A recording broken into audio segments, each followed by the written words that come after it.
that time for us to start our meeting, almost exactly that time, so we will do so with a roll call, please. Commissioner Patton, Here. Commissioner Barwick, Here. Commissioner Webb, Here. Commissioner Steckland, Here. Mayor Absher. Here. Let's see. Jack Reed, would you like to lead us in the Pledge of Allegiance?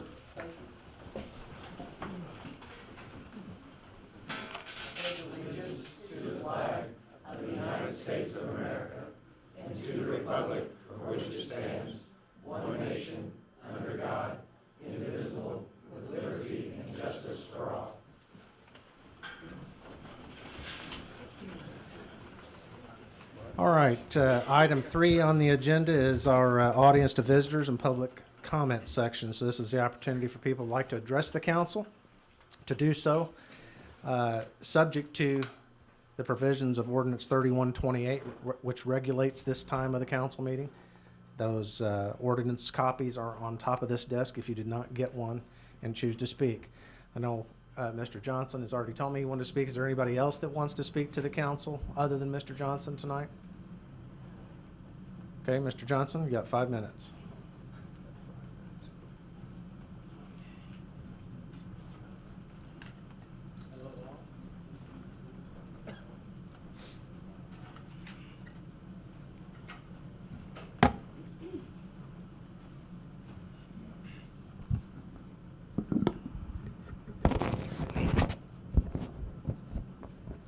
Can you hear me? My name is Jim Johnson. I'm a Christian, patriotic, constitutional American, and I've talked to the mayor, and I just told him that anything that affects me, regarding my life, liberty, property, and pursuit of happiness, I think is worthy bringing before the Marion City Council. And Terrence, if you would, can you get a close-up on this? Okay. I'm going to be passing this out throughout Marion. I've already promised President Trump and American people that I'm going to do it. I personally believe, this is my personal belief, that there's going to be a controlled stock market crash Friday the 13th in 2019, this December. That's what I personally believe. Now, there's a whole lot of other things that are involved with this. I've composed this and to outline everything. There's 163 pages involved. And I'll just read, since I have a little time, he's given me 5 minutes, what it's all about. I consider this a national emergency. This information should be placed into every home within America. The Illuminati will attempt to collapse the U.S. economy before the 2020 election, or if President Trump is impeached, they will attempt to blame President Trump. His defeat in 2020 is being planned right now by America's enemies. And I've asked to make copies and circulate this throughout the United States of America. The following information is regards to a constitutional tribunal to legally and openly expose treason to the United States in Marion, Illinois. Number 2, murder. Number 3, World War III quietly declared upon America in 1954 at the Bilderberg Hotel in Holland by the Illuminati using silent weapon technology that continues to this very day. Number 4, a New Jerusalem temple to be built in the United States of America in the Smoky Mountains. All our U.S. presidents that have been assassinated at the command of the European Luciferian Jewish Rothschild family, worth over $550 trillion, and this is not a joke. Where the true lost sheep of the house of Israel and Judah are today, never lost to God, lost to their true identity. The Jewish Jesuit Black Pope, president of the world, controlled by the Roman Papal Orsini family, and our soon-coming Jubilee, and much, much, much more. And I'm asking that you contact President Donald Trump, and like I said, I'm going to ask him this. I've already told Donald Trump I was going to ask the Marion City Council and to make copies of this and make sure that every family household has it, because you've got plenty of money now to do it. And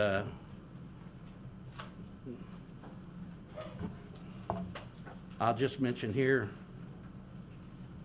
what I believe here too.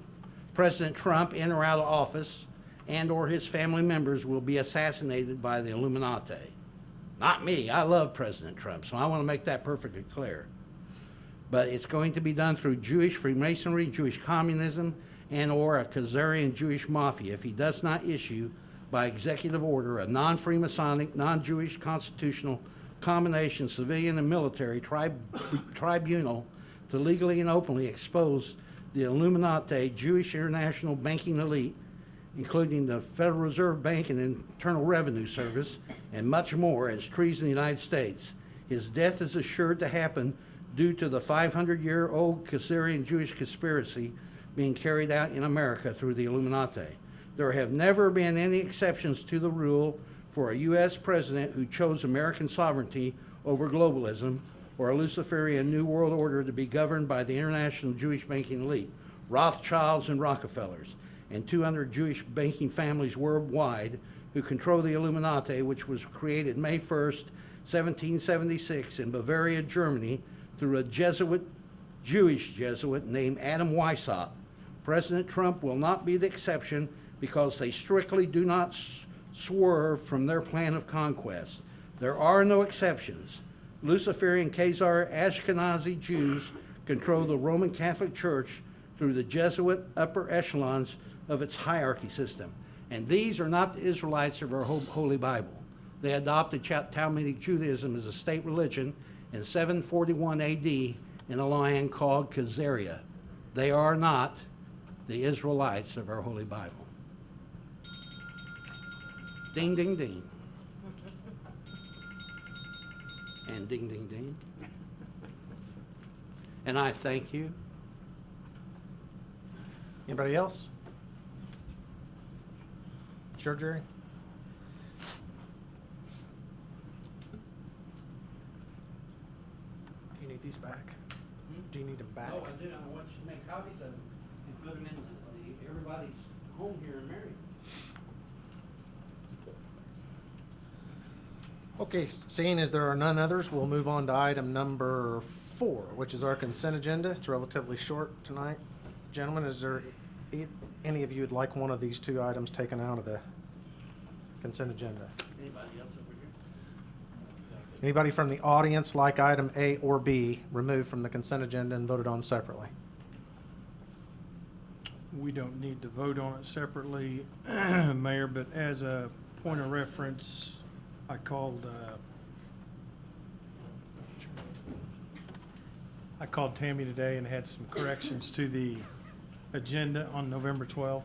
We made those. I'm Mike, in case you, yeah. So that's already been made. Okay, we'll need a motion. I sat back in Karen's back there. I'll make a motion to approve the consent agenda. Second. Third. I think it was Barwick. Second. Okay, any discussion about either of these 2 items? Okay, roll call, please. Commissioner Patton. Yay? Commissioner Barwick. Yay. Commissioner Webb. Yay. Commissioner Steckland. Yay. Mayor Absher. Yay. All right, moving on to item number 5, new business, fire department. I presume that's what most of you are here for.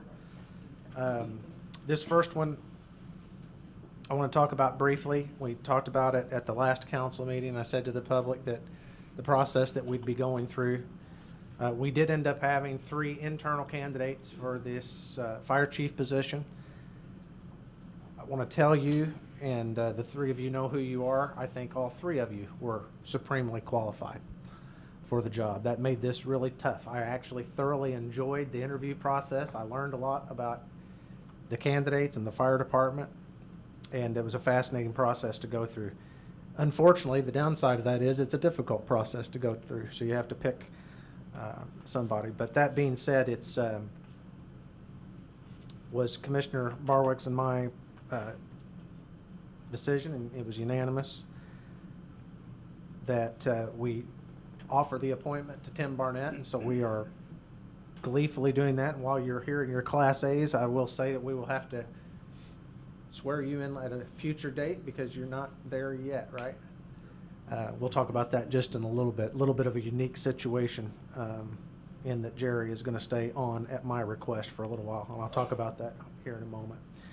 But Tim, you know, with great responsibility comes great expectations, and you know, I had long conversations about that, but you have certainly my full support, and I believe I speak for Commissioner Barwick. You have our full support and certainly our full expectation to lead a great department, an already great department, and continue to lead it.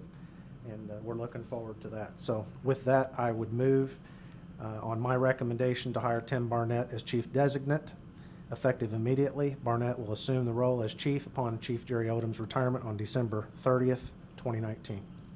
I would second that. Any discussion of this item?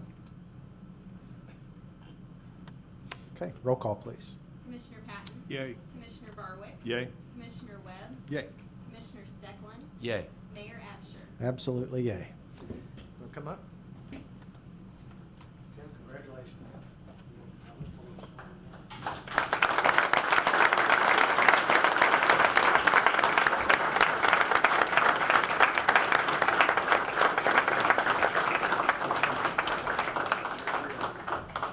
Absolutely, go ahead. Thank you very much. This is very short. I would like to say thank you to the mayor and the members of the city council for this opportunity to serve. I would also like to thank Chief Odom, Chief Reed, Chief Ranella, and Chief Heidi. You have all served as my mentors, and I hope to continue your legacy at the fire department. Thank you to all the members of the fire department family, both active and retired, for their support and dedication to the job. Also, thank you to my wife and to my kids for their support as well. I am truly humbled to have this opportunity to serve as chief of this department. Marion Fire Department is without question one of the best trained, best equipped, and best staffed fire departments in Southern Illinois. The city of Marion has always shown their commitment to the safety and security of its residents and visitors to our town. It is my intention as fire chief to continue this tradition and keep moving forward. Thank you very much.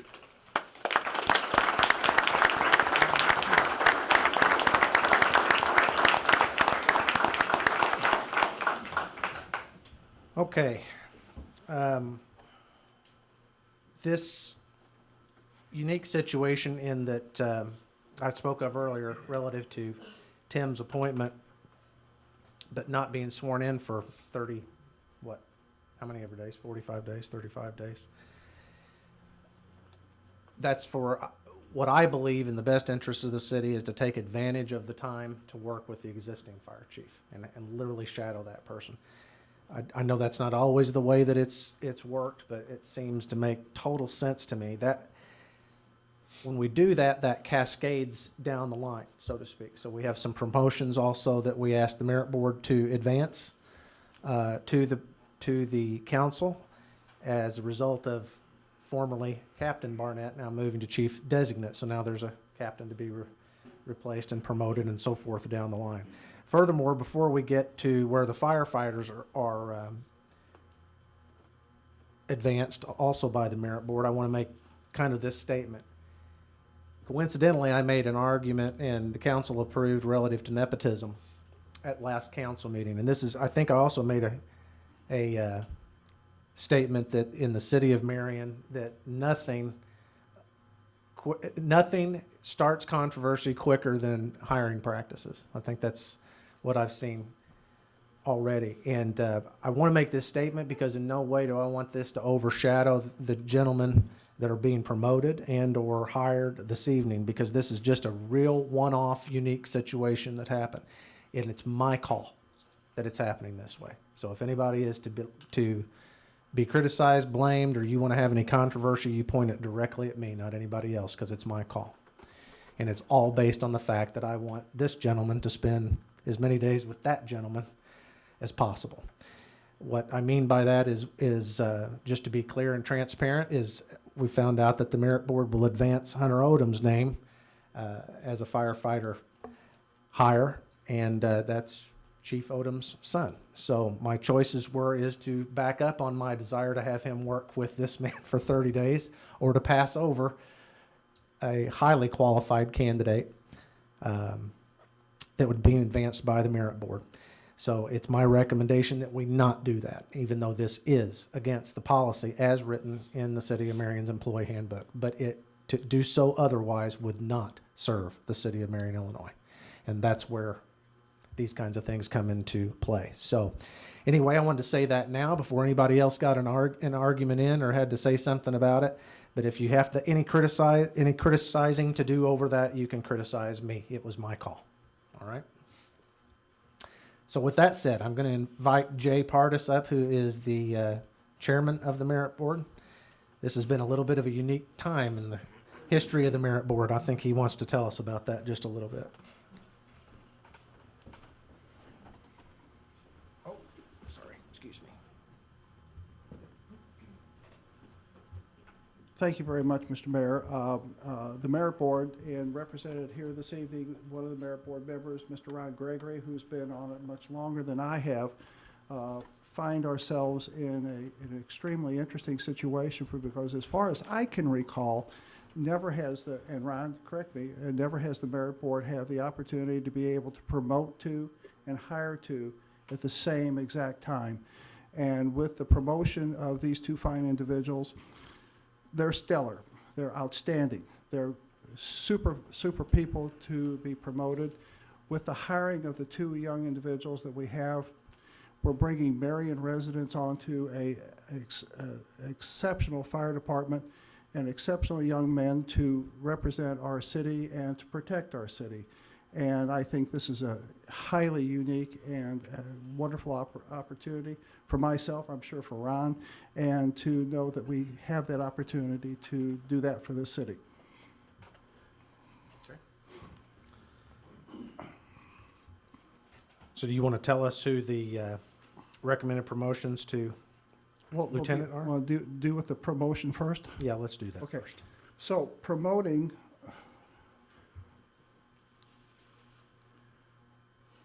from the position of firefighter to lieutenant. Captain first? Okay. All right. Okay. All right, we're going to change that. We're going to go from the position of lieutenant to captain. Promoting from the position of lieutenant to captain, the appointment of now Captain Leo Whitehead.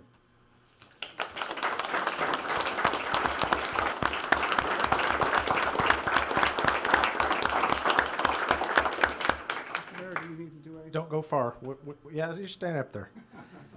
Go ahead and read the lieutenant position too, and then we'll vote Promoting on these. firefighter to the position of Lieutenant Chad Schmidt.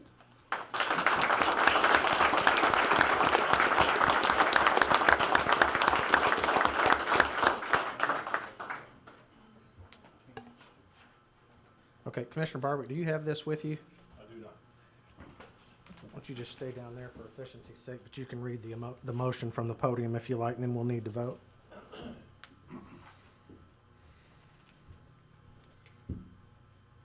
I would like to make a motion that the council approve the recommendation of the Police and Fire Merit Board to promote Leo Whitehead to the rank of captain and Chad Schmid to the rank of lieutenant. I'll second that motion. That's effective December 31st, is that That's correct. correct? Okay. Any discussion of these? I'm sorry, no. That was going That's to be the way this- effective okay. tomorrow. We originally, they That's put right. the wrong, or we put the wrong date on. My bad, you told me this. Effective November 26th. tomorrow. Okay, any discussion of this item? Roll call, please. Commissioner Patton, Yay. Commissioner Barwick, Yay? Commissioner Webb, Yay. Commissioner Stecklin, Yay. Mayor Absher. Yay. Gentlemen, congratulations.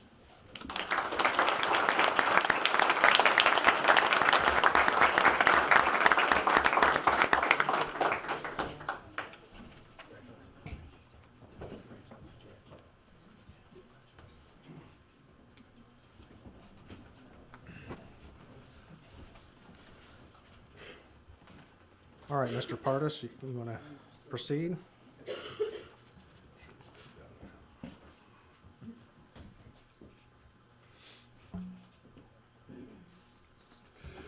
Merit Board has because of the promotions that have transpired, we have openings and we need to fill these with firefighters.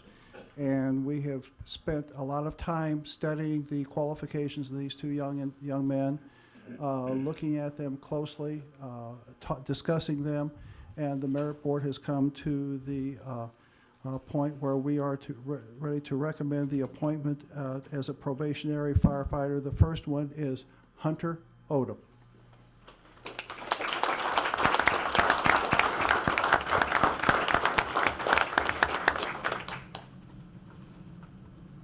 You hang on to that. Now, his appointment becomes effective the 26th of November. The next individual, again, a Marion boy. And how darn cool is it, folks, that we can have Marion people come to our Marion Fire Department, an outstanding fire department, outstanding young men who have paid their dues. These guys have paid their dues to get to this point. And it's not just, oh, I want to be a firefighter. But I want to be a firefighter, and I want to be a firefighter in Marion, Illinois. And so the next young man who we appoint as probationary firefighter, effective the 3rd day of December, is Blake Osborne.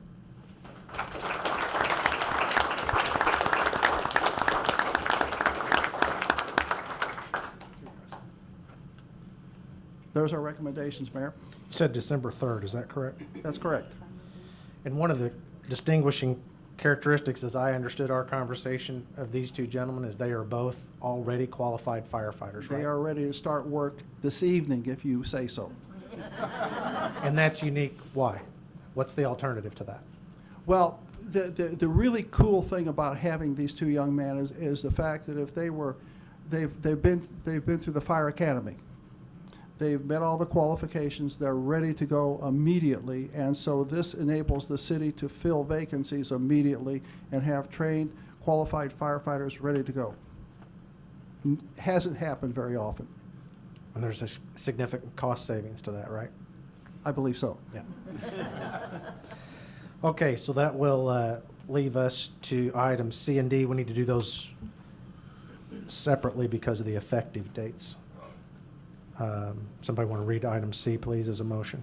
I would like to make a motion that we approve the recommendation of the Police and Fire Merit Board to hire Hunter Odom to the position of probationary firefighter pending background check and physical at a starting salary of $15 per hour plus benefits. I'll second that motion. Okay. Effective tomorrow, November 26th, right? Yes, correct. Sure.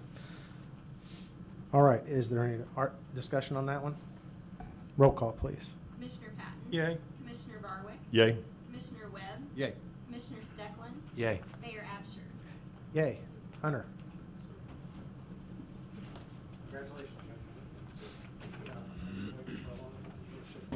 Yes, sir.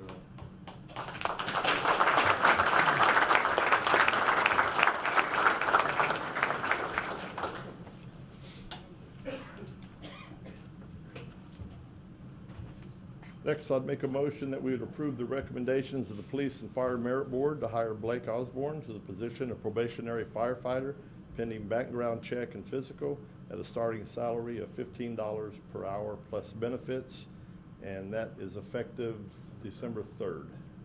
I'll second that motion. Okay, any discussion on this one? Okay, roll call, please. Commissioner Patton? Yay. Commissioner Barwick? Yay. Commissioner Webb? Yay. Commissioner Steckland? Yay. Mayor Absher? Yay.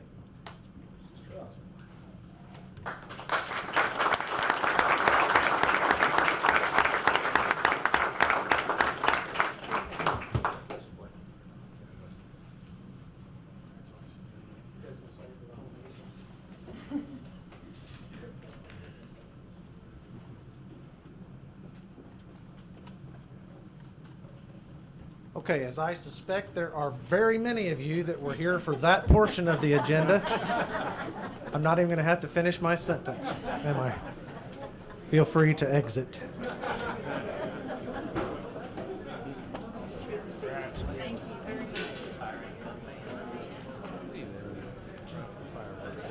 Man, DNA's tough, man.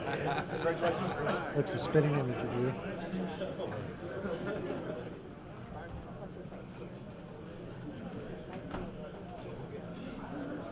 See you, Butch. See.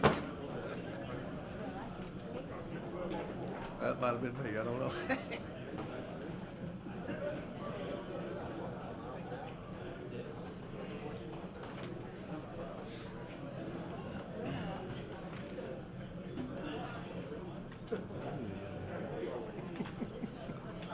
All the love just. We're going to make everybody move and get into a cluster up here. Well, I'll wait till they settle down. I'm afraid it might get. Well, I don't know. Yeah.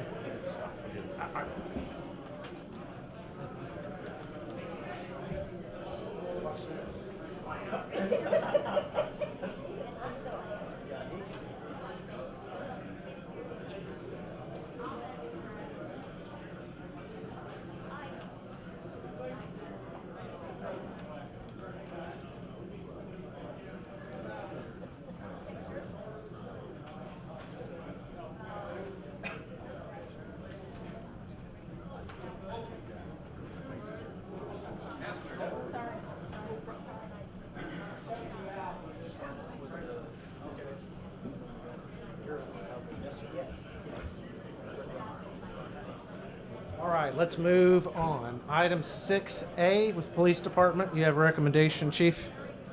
Yes, sir. We have one opening for a part-time dispatcher, and it is our recommendation that we offer that position to Jordan Hentz. Jordan is a native of Marion, graduated from Marion High School. After high school, he joined the United States Navy, so he is also a veteran. Background check has been completed on him. Has? Has. Okay, And if approved, he will begin tomorrow. all right. Need a motion? Oh, I'll make a motion that we, It's hard to hear in here. I make a motion that we approve police chief's recommendation to hire Jordan Hentz as a part-time dispatcher at $21 an hour. Jordan will begin working immediately as his background check has been completed. I would second that. Okay, any discussion? Is Jordan here? I do not see No? him. Okay. Roll call, please. Commissioner Patton, Yay. Commissioner Barwick, Yay. Commissioner Webb, yay. Commissioner Steckland. Yay. Mayor Absher. Yay. Item 6, Bravo, new squad car. You want to discuss what's going on there? As I'm sure all of you remember, we had got it approved shortly after I was appointed to get a new squad car. It was going to be a 2020 Ford Explorer, and that price was $37,477. I don't know what has happened, but that vehicle still isn't ready. It's not even in production. I know you know what's going on better than I. Kind of. I mean, there's a production flow problem of some sort. They're literally not producing them. And the dealer we had ordered it from really cannot give us a expectation. Is that correct? That is correct. So I spoke with the general manager of Vogler, and he told me that he does not know when one will be ready. We are in dire need now because we have no utility vehicles. So he said that the city at this point is not on the hook for that money, and neither is he. So he let us out of that. And with the council's approval, we will get another Ford Explorer from the Missouri Highway Patrol. This one will be a 2017, and a base price for that vehicle of $22,400. That includes the light bar package and the siren package. That 37 that you said a while ago on the new one, that did not include the light package and the siren, correct? It did not So there's- include radios, cage. More than $15,000 difference to buy the. Yes, sir. Missouri Our Highway total Patrol. savings on this would be $15,077 going this route. Okay. How many It- miles? About 60. 60? Yes, 60. We had any issues? I know that was an experiment when we got the first one from No, sir. them. Any problems or anything unexpected? It's It wasn't as they described it when you no, got it the was vehicle? in immaculate condition and driving well. The officer's very pleased with it. Okay. Still has a factory warranty. It does. So this is a little weird. We've actually appropriated the money with our previous actions, but I would ask that we basically acknowledge what we're doing here by voting to cancel that new vehicle order and allow the chief to use those funds to buy a used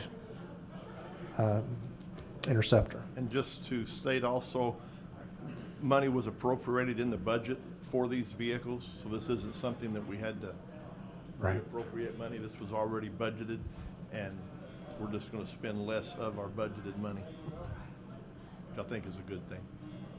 I guess somebody will get official word to Vogler that we don't want that. I think you basically have. I mean, Yes, sir. I spoke with him, and he told me that we are not on the hook for that vehicle, and neither is he. So he was fine with us. I told him that we'd make sure to let him bid the next time we do try to get a brand-new vehicle.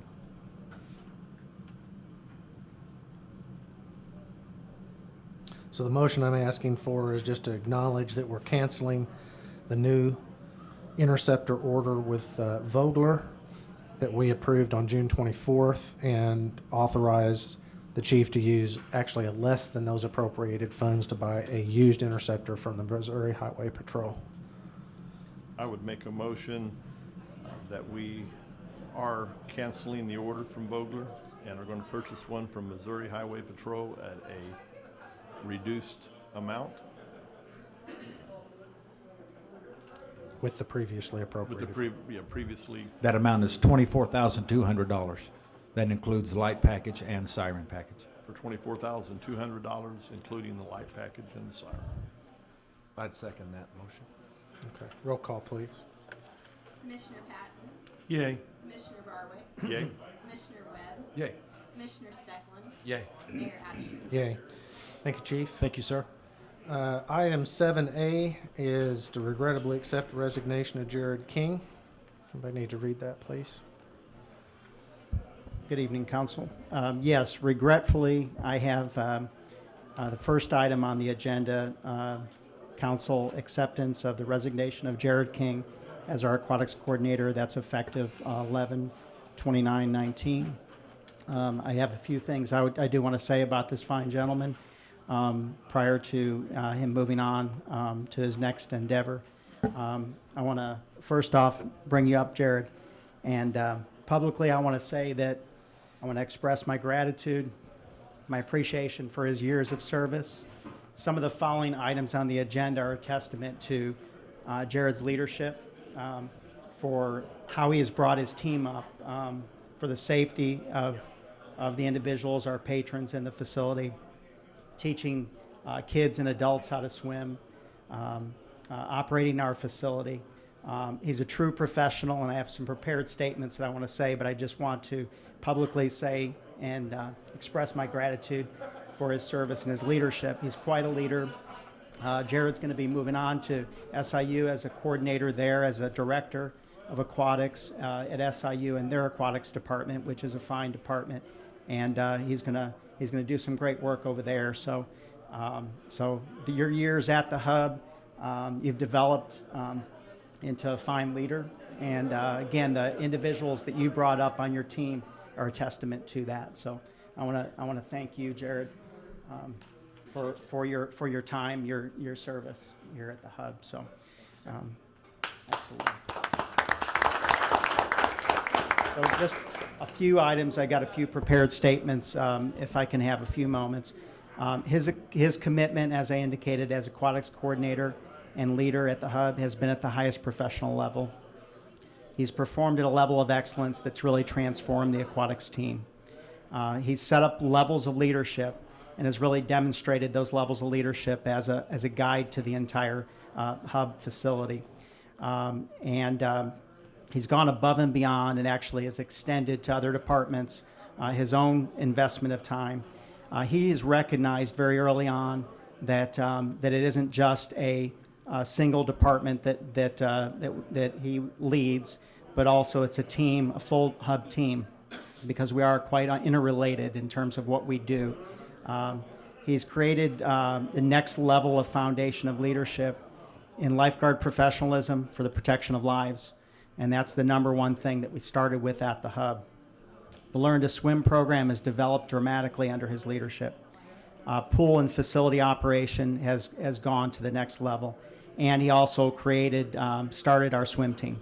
So all those things, and I express my gratitude to Jared for.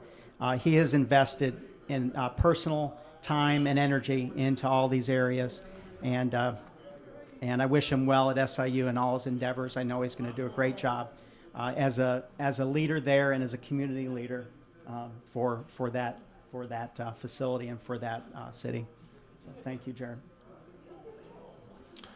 Jared, I will just add that. I think I expressed this to you personally on a Saturday on the telephone.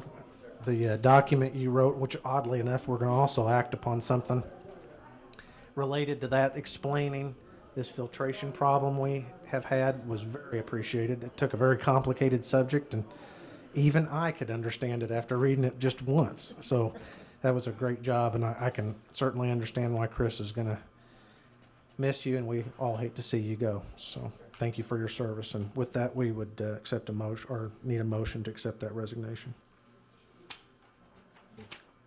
I'll make a motion to accept the resignation of Jared King as Aquatics Coordinator effective 11/29 of 19. Second that motion. Okay, roll call, please. Commissioner Patton. Yay. Commissioner Barwick. Yay. Commissioner Webb. Yay. Commissioner Stecklin. Yay. Mayor Absher. Yay, item 7, Bravo, and you have a replacement recommendation yes. for Jared already, I see. Yes, and again, a testament to Jared's leadership and everybody on the aquatics team working as a team. Item B is to discuss and request approval. My recommendation to hire Andrew Allen as aquatics coordinator in an exempt status at a salary of $40,000 effective December 1st, 2019.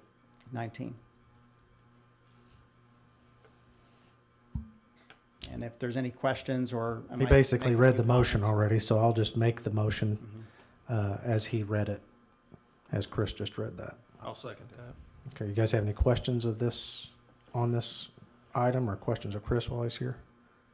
Roll call, please. Commissioner Patton. Yay. Commissioner Barwick. Yay. Commissioner Webb. Yay. Commissioner Stecklin. Yay. Mayor Absher. Yay.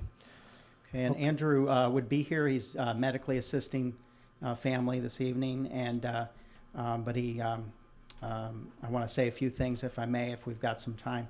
Andrew started with the hub in June of 2015, near the start of our operation. He's held the positions of lifeguard, lead lifeguard, lifeguard instructor, swim instructor, and pool manager. He's risen in skill and knowledge as a leader on the aquatics team through commitment, and he's very methodical in that action on a daily basis. Under 2 years of leadership under Jared King. He's been a committed team member. He's acquired certifications in Learn to Swim, lifeguard instruction, and pool operation, and all while pursuing his finance degree. Andrew's a leader. He's always focused on being a greater leader, and his character and integrity is perfect for this position.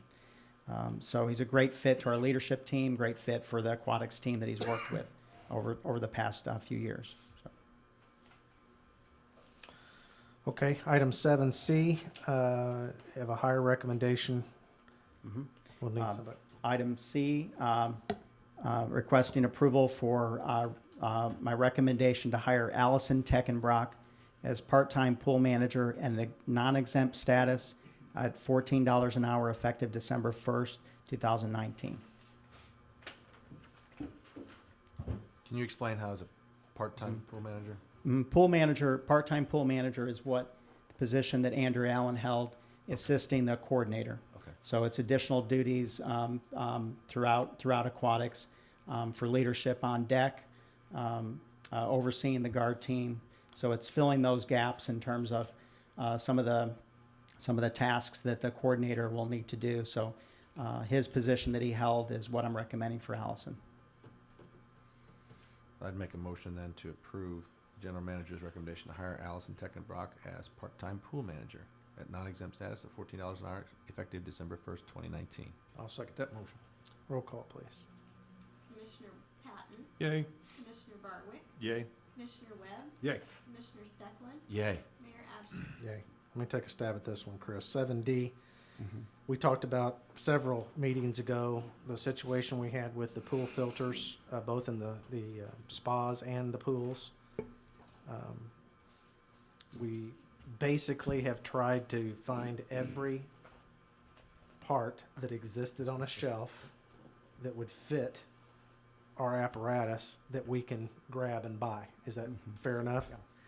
So that came to $62,843, and then we've got, I don't know how else to put it except a basic guesstimate on the labor. But the problem is a lot of this stuff, this is not like exchanging a filter in a spa that you and I might own or a hot tub. This is internal replacements of moving parts and intricate ones at that. So they simply don't know, I think, once they get in there, if some of these parts to start to disintegrate or require much more than just removal. I think that's the question mark that's out there. So we basically have a guesstimate in labor costs, and we were only able to get one company that would even give us that kind of a number as a guesstimate. No one else even wanted the job, as I understand. That's correct. Yeah. So, good, bad, or indifferent, this is the best that we think we can do. We're hopeful that this lasts us between, I'm gonna guess, 18 months and 5 years. Hopefully more like the 5 years, but we'll just have to see. And like I said to you guys earlier, I would suggest that starting with this next budget cycle, we start to lay some money back in the budget. We're just going to have to, if we want the same quality filtration that we built the facility with. I think we're gonna have to start planning for that for $250,000 or more. Is that about right to Yeah. replace it, or maybe even more? Well, in just parts, about $250,000. Okay, so maybe obviously more than that. So anyway, Excuse me, Midwest will be doing the labor too, am I reading Yes. that right? Okay. Yeah, for this job, yes. Got a question on the invoice from Midwest Pool and Court. The subtotal is $61,803.92. Then it shows total of $62,843.92. I had him correct that, so I don't think you have the updated, and I'll pass that around. He corrected it because he had a different, I believe it was a different installation. yeah, I've got the updated one. I don't know where, if we just didn't get yours. It was Oh, no, I don't. a freight cost variance, Yeah, and dude. adjusted It's because the same number, he yeah. had implicated This one some of says the 61. costs on Oh, I the see what freight. you're saying. So we got roughly $1,000 worth of freight in there, is that what you're saying? Yeah, about 922 is what he has on that corrected invoice, that corrected proposal. So That still wouldn't add up So though. 61, 61,803 and 922 wouldn't be 62,843.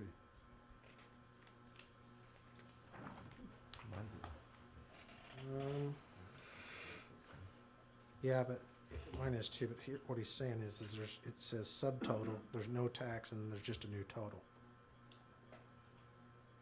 you take 61,803.92 and add 922 to it, I get 62,725.92. Okay. Let's consider approving this, and we will find the right math. It's not, it's a pretty Okay. negligible amount between these two, and I don't know what it is, but I don't wanna, honestly, I don't wanna hold up on this any longer. I wanna secure this stuff. If you guys are comfortable with that. I don't know what the discrepancy is here. That was a good catch, though. Eagle eye right there. I would make the recommendation that we execute the quotes for material and labor from Midwest Pool and Court to replace the filter elements for the 2 lap pools and spa for a total not to exceed, would that be fine? Sounds good. 62,843.92 plus $20,000 in labor costs. Second that. Okay. Roll call, please. Commissioner Patton? Yay. Commissioner Barwick? Yay? Commissioner Webb? Yay. Commissioner Stedman? Yay. Mayor Absher? Yeah. You work with Cody yeah, tomorrow or Sid. for the break. to determine that discrepancy relative to, yeah. Those do add Yeah. up to the 61,803.92, Including the freight? including the 922. I've got Midwest, I've got the Midwest reply on that by email, and I'll connect with. You already on know that. the answer? Well, I have to see kind of where. What do you have? It as was the- freight related, but it was. What do you have as the quote for freight in that email? The 61,803.92 is the accurate number, Inclusive of freight? inclusive of freight. Yeah. Okay. Okay, so What difference, what was the difference between those? 1,000 and Not $40. quite 1,000, or, yeah. 1,040. It's off by 1,040. It's just like it just appeared.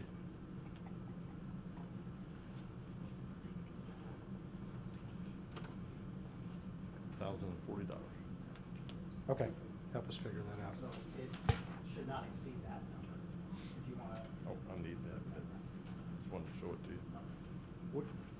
Okay, we'll figure it out. You see what he's talking about? yeah. Yeah, I don't think it is represented in his numbers here, but he corrected it because I saw the discrepancy on. Well, that's okay. Just get us the right breakdown so that we know exactly what it is. Okay, thank you, gentlemen. Moving on to item 8A, we have, 1, 2, 3, 4, 5, 6. Slows down. Slows down. 6 bids here received for demolition of 801 North.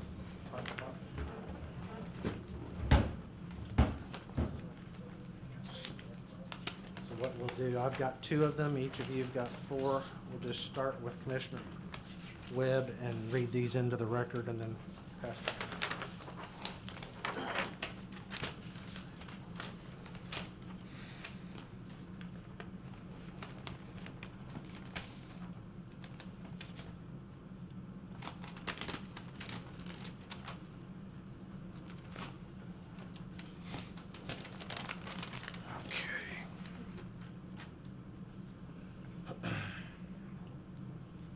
Jim, who's your bidder?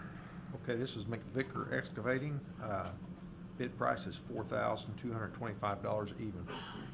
Okay. Mr. Steckland?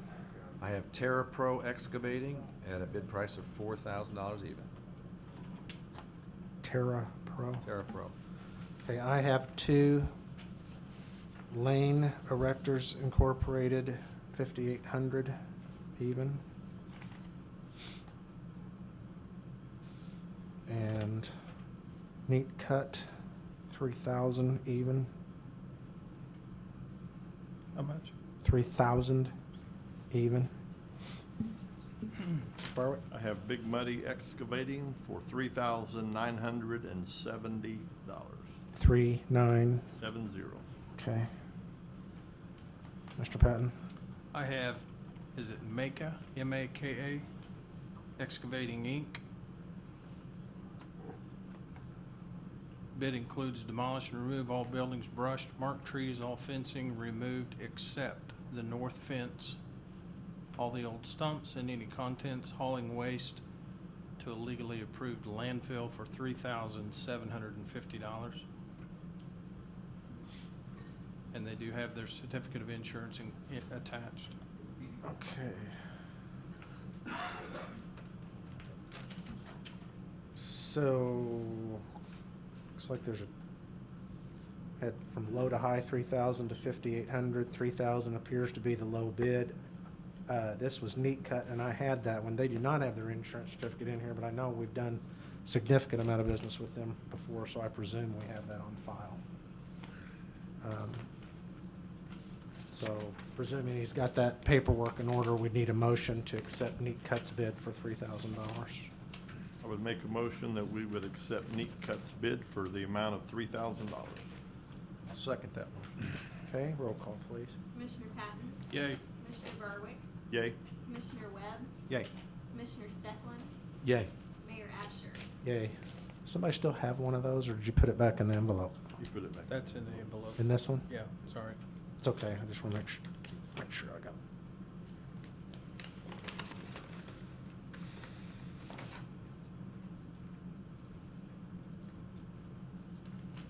Hey Cody, come grab these, would you mind?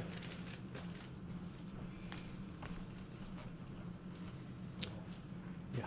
Item 8B is to discuss or vote to either affirm or overrule zoning board's approval of James Hancock's request to rezone property at 1409 North Russell from R2 to C1, that's multifamily to general commercial. Mr. Hancock, where did he go? Is he here? Did he leave? Okay. So basically, this one appears to be zoning board has gone through it. They have approved it. We just have to affirm that. Second one we have is the opposite of that. It's a denial that we have to discuss, so. I'd make a motion to approve the zoning board's approval of James Hancock's request to rezone property at 1409 North Russell from R2 to C1. Second. Any discussion on this? Do we know why the request was made? No, that's what I thought he was here. I was gonna ask him what he had planned to do there. So, last meeting, or maybe the meeting prior, Jeff Mayer had petitioned to rezone that property that he was buying to turn into a storage facility for parts at his dealership. In that process, since this is a adjoining property, Mr. Hancock realized that his property was zoned residential and not commercial. He's had it listed for sale commercially for at least a year, maybe longer. And so this is just him realizing that it wasn't zoned commercially and trying to market that property as a commercial property. And Jeff's gonna put part storage on Russell Street? Or it's on, it's not Dufour? Russell, it's behind Is it- Aldi across the street. Is it Dufour? Is that what that street is? Runs I east think west? so, yeah, Okay. yeah. Interesting. So this is on Russell, but it's bordered on the north side by Mack Avenue. It's the next So- block north. Yeah. Okay. We had a motion, right? In a second? Second. Okay, roll call, please. Commissioner Patton? Yay? Commissioner Barwick? Yay. Commissioner Webb? Yay. Commissioner Stefan? Yay. Mayor Absher? Yay. Item 8, Charlie. This is again, zoning board issued a denial of Lee Webb's request for a front variance of 13 feet and a 15-foot 4-inch variance on the alley at 1210 North Van Buren to build fourplex apartments, plural. So that was a denial of his request. Glenn, you want to come talk to us about this a little bit?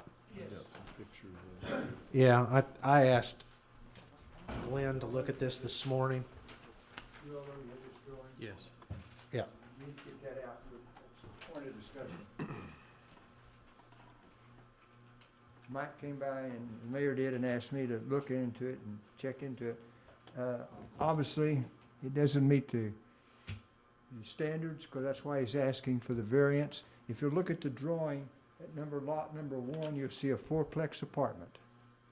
He built that and he got variance for that in 2016. Right to the south of that on lot number 4, there's the threeplex. It meets the standards for the zoning ordinance. He wants to build on lot number 5 to reproduce like he has on lot 1, if you could see that on that drawing. Okay? The other 2 houses to the south all have setbacks over 20 feet from the property line. Okay? The threeplex has setbacks over 20 feet from the property line. All right, if he builds one there, you're gonna have one within 7 foot of the property line at lot 1. You got one that's 20 some odd feet on lot 4. You're gonna have lot number 5 within 7 feet, and lots 8 and 9 are gonna be over 20. So you're instead of lining up your houses through there, it's gonna look like this. Now, across the street, all those houses are within 5 to 10 feet of the property line. Those are old homes that was built before they had an ordinance. Right. So he's talking about doing that. Now, I drove around town and did some checking. I would say 50% of the apartments I've seen in town are within 10 feet of the property line. But that's history. That's not now. So, you have a choice. I think preferably you would look much better with a threeplex. And it lines up then all the way down the street. One of the issues I've got with it, the house that will be to the south of the new building, if they go with the fourplex, their front yard basically is going to be looking at the back of an apartment that's out within, and I've got pictures, I drove by and took pictures of what the fourplex and the threeplex look like in the, You can get a pretty good picture on the map I showed you there. These your pictures? yes. And the two houses to the south that you're referring to, John, they're about 25 or 30 feet behind the property line. And you put the house to the north next to them within 7 feet. Your properties go like this and they jet back out and then they have to come back out. Right. You're just going in and out all the way up and down through there. Yeah. Now, across the street, nearly all those homes are within 10 feet of the property line. Now, if everybody's house was within 10 feet, I wouldn't object so much. We're Because gonna you're be lining within up with 3 everything feet else. though. Pardon? We're gonna be within 3 feet of the property line, correct? 7, I believe, Was it 7? Okay. yeah. Which is a far cry from the 20 that's He was asked asking for a 17-foot variance. for. He put a drawing in here to that 15 effect. And 13. No, that's on the alley, 13 feet, yeah, it's 20. He's showing setback, 7 feet. 13 feet. This is the alley here. Right. on It's a, the it's a fourplex. 20-foot setback from the street, and he's asking for a 13 variance, which means Yeah. 7 feet from the. He's 7 feet from the front property line, it's supposed to be 20, he's asking for 13 there. Okay. And to back alley, he's sitting right on the back alley. But that's not as crucial as it is along the front for the people that resides each side of him. Again, one of the questions I asked you this morning, being new to this world, that from my standpoint, what my biggest concern, what I asked you to look at, was kind of trying to avert a situation we've got to discuss next, I know. which is, or not That- next, that- but a couple, that- is, especially if it's at an intersection. Now, this is not at an intersection, right? It's really not a safety issue, Mike, Okay. I don't think. That was my concern. I when I know. came to talk to you is, can you see past this thing? Now, whoever gave the variance for lot number 1 made it a safety issue, because it's sitting right on the corner. And that's the one that is, yeah. Yeah, that shouldn't have been granted, in my opinion, because Agreed. it's safety. Now, this, Agreed. to me, has no effect on the safety issue, because nobody's backing out into the street. They back out, they're going frontward into the street, it's the middle of the street. The safety is not the issue, but it's gonna look strange with the in and out of the properties, some 20, some 7. Well, it already gonna look strange though, we've already allowed it to vary, right? That's exactly right. What- And you go, and I drove around town and looked at the apartments, those on Fair Street. They're probably 10, 12 feet off the street, and they have to back out into Fair Street. So I looked at several apartments, and very few of them met the 20 foot. And his layout, there's no backing out on the street, right? No, they back out to a 30-foot drive. Okay. So that's not an issue there. So Glenn, you're thinking a triplex would work though? Just like the one that's on lot number 4. Number 2. Right. I think Number his 4. motive is just to get the most density out of the lot, Yeah. obviously, that he can, so. I'm showing a 3-plex on 2. I show a house on 4.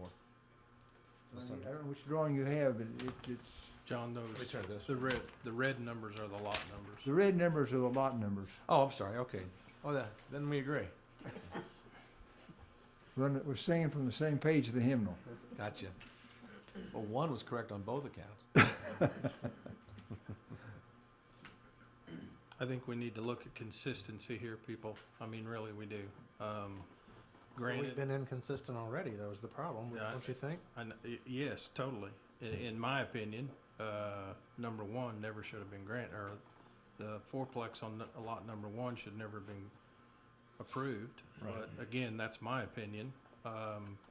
And obviously that differs from, the people that are in this business. I think we need to maintain some consistency, and I would side with the zoning board in the denial My only opinion, and it's not worth a lot of gas, for a But it needs- fourplex. yeah, For a fourplex. it needs to be consistent with everything that is there. Yeah. If everybody's got a lot up there that's 10 feet or 7 feet of the property line, and you make him go back 20 feet, it's gonna look odd. But if it's on a corner, You got a zoning ordinance that says you got a triangular section of the intersecting streets that has no obstruction more than 36 inches in height. Go down here in South Court Street on the apartments, and you got a very much hazard there with people pulling out onto Court Street. You can't see. That's safety, and that preempts everything, I think. This is not a safety issue. And you might want to consider maybe amending the ordinance that says if everybody's got 5 to 10 feet to the front, and you make him go back 20 feet, that's a little strange. I think that's where the discretion of the board would look at that and say, okay, we can see where we could grant a variance.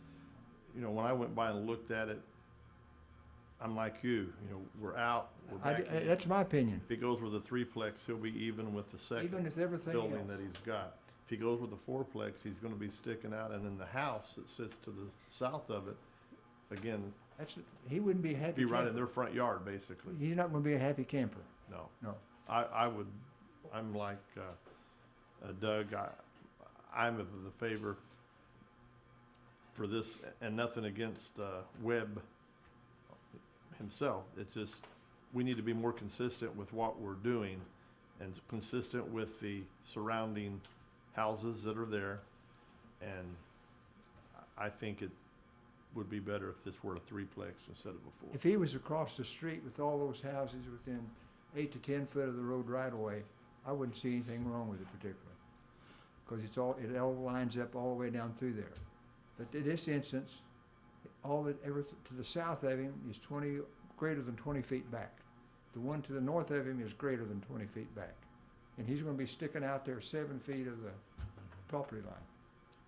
So Glenn, if we deny this, he can come back with a threeplex without any variance He doesn't request. even have to come back to the council with a threeplex. And he will, that's what my understanding is, that that's what he'll proceed with. He will. I understand why he wants to do it. I I mean, do too. question Yeah. that. And I think there's conditions that he should probably be granted a variance. I do. But in this particular instance, it's kind of shaky. But if he was across the street and lined up the rest of the properties, I'd say give it to him. You know, it's food for thought. It's obviously, if we, kind of my demeanor of asking the question is, why do we have a 20-foot variance to begin with? What's the magic of that number? And I don't know if we actually got to that point in the discussion, but obviously, if you look at it, it was intended that there be front yards. And so the real question that you got to deal with at some point is that when we build these in a neighborhood, it changes the makeup of the neighborhood. Absolutely. And so I think we may even have to reconsider at some point, are there different zoning regulations based on multi-unit dwellings or something? The 20-foot was really, as I understand it, applied to the new subdivisions, where you're starting out brand new. Okay. Everybody's got to have a 20-foot setback. You're getting into old neighborhoods that houses were built 50 years ago before zoning ordinance was thought of. Right. And they're setting 5 and 10 foot of the property line. At that time, it was okay. And across the street, that applies to them.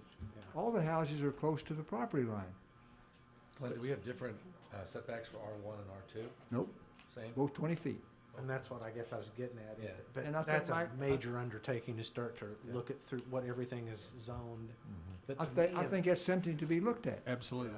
yes. But to me, a variance is like if you need to go to 18 feet instead of 20, but going from 20 to 7, that's an eradication of an That's a big step. the zoning. It's not really but I understand completely why he wants to do it. But so sounds like you two agree. Is that your motion then to do that, or?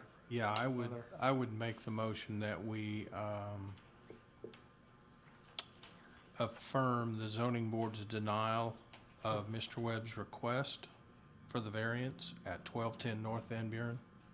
I would second that. In 2016, he got the variance Yeah.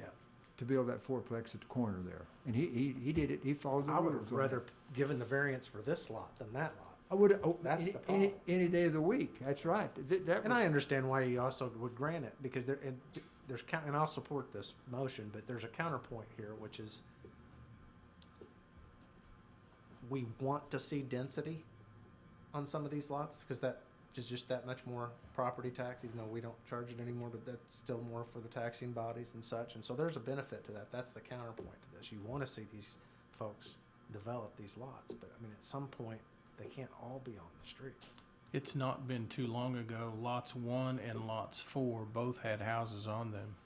And the setback or the front of the houses lined up with lots 8 and 9. So, you know, those two houses that were on lots 1 and 4 had reached their economic life, and it was time to tear them down and do something else with the lot. And, you know, that's, at one time, that front of the houses all lined up on that west side of Van Buren just Yep. fine. They did. On the east side, they line up, but it Yeah. was much closer to the street. Yep. And it would be helpful if we enforce that triangular sight distance at intersecting streets.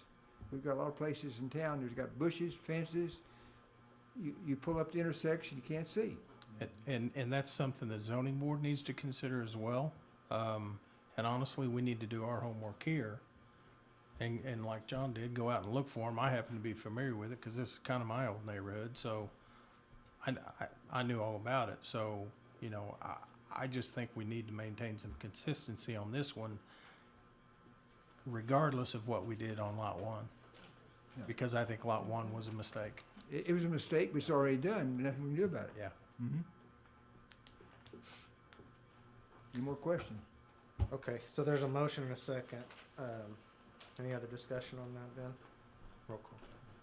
Commissioner Hey Patton? Glenn, stay up here. I'm gonna skip over next time. Sorry, Tammy. Commissioner Patton? Yes to affirm the denial. Commissioner Barwick? Yay. Commissioner Webb? Yay. Commissioner Stecklin? Yay. Mayor Absher? Yay. Let's, well, I was hoping Glenn would stay up here. Okay.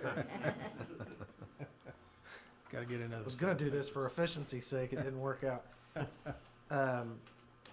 This is not Glenn's doing per se, but I've asked him opinion on this. As traffic is kind of a whack-a-mole situation. And the block that's right behind us here on College Street that Glenn's passing out these maps. Interesting that we were talking about setbacks, because had there been a setback from the street for the building that's right behind, the block behind this, the Salvation Army building, basically behind, the radio station. Had there been a setback there, we wouldn't be faced with this problem, but the fact is that front of that building was within, what, 5 or 6 feet of the curb at this point? It's 5-foot sidewalk, yeah, it's 5 foot from the curb. It is a particularly dangerous intersection. It was not particularly safe before we changed the traffic pattern there. We have decidedly made it worse. Yeah, we eliminate, basically, looking at hindsight, we probably eliminated the parking on the wrong side of the street. But we didn't want to do that, have it eliminated on one side on North Market and one side on the south side of North Market. But anyway, recommendation I wanted to make to the council was, which really came out of the street department, was to make College there from Market to Madison, which is this street next to us, one way heading east, with no westbound traffic there. Glenn pointed out that really that would not be, if we're gonna do that, we need to make it one way all the way to Mechanic. What's going to happen, and I was not interrupting you there, No, Mayor. that's fine. Traffic is gonna be heading east. They're gonna drive up to the intersection of Madison and College. Okay, Madison is one way south. You can't go there because that's where the drop box is for the post office. It's one way going east. So you drive at that intersection and you can't go west to Market, you can't go north to Main Street. The only way you can go is to go down Madison to Marion, back around and loop all the way back around again. Now, the traffic, I've listed, if you can see on there, we'll put ADT, that's average daily traffic over a 24-hour period. On that section between Market and Madison, you got 1,050. This was in 2017. 1,050 cars in 24 hours. That's pretty good travel street. Now, if you take the minimum design standards recommended by IDOT, that street needs to be 22 feet wide. It's about 18 for two-way traffic. Now, Madison Street has 950 cars, one way. You'll see that. So those are two, you get that traffic on Madison from people pulling into the post office, parking on the west side. They leave, they can only go one way. That's on Madison. People drop their drop box or their mail. They go there. The majority of them turns right on College and goes back to Market Street. Now then, that's eliminated. So what we're doing, we're trading convenience for safety. Because you pull up now to Market Street from College, traffic is right against the curb going north. You come in it and you're going to turn right and go to the square, and you can't see the traffic coming, and that's on you in 15 feet. You can't see it hardly, and it's safe. It's unsafe. So that was the purpose of making it a one-way, to eliminate that problem. But you're trading that off for some convenience. So, being fresh off of getting yelled at daily for what we already did on Market, down to talk to Ken down at WBVN, because he was probably, as I could see it, the most affected by this, and he is all for it being made one way. For the sole reason he says he hears screeches numerous times a day, and agrees It's unsafe. It's unsafe. And I don't know how to mitigate this other than make it one way. We don't have to, but this is dangerous. Glenn, once you say from the old Marion Daily building, there's a 5-foot buffer there with a sidewalk, correct? It's what now? There's a 5-foot buffer there by a sidewalk or in front of the Marion Daily? Next to where Butler's Law Office building is. Right. Was right there, yeah.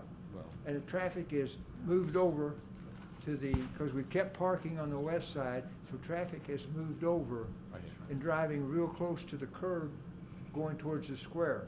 You're pulling westbound, and you come there and you can't see for the building, and that traffic is practically against the curb, and you're having to get your nose out in the way. And we've got a tight radius. It would help if we had a sweeping radius to kind of merge into that traffic as you go towards the square. But that means getting right away from WBVM radio station there. Clint, is it a mirage or something that looks like the Marion Daily building almost juts out into the street here, or is that, am I seeing something? You see, right where your ADT number is? It does get out into the street a little bit How there. the heck did that happen?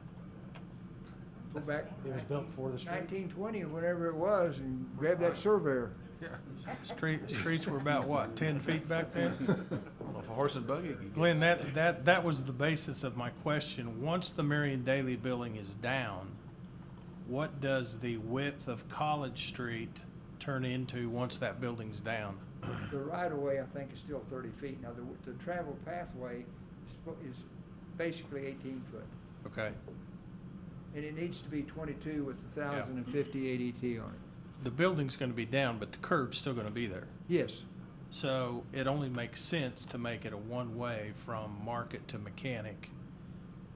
I said mechanic because when you drive to mechanic, you got options.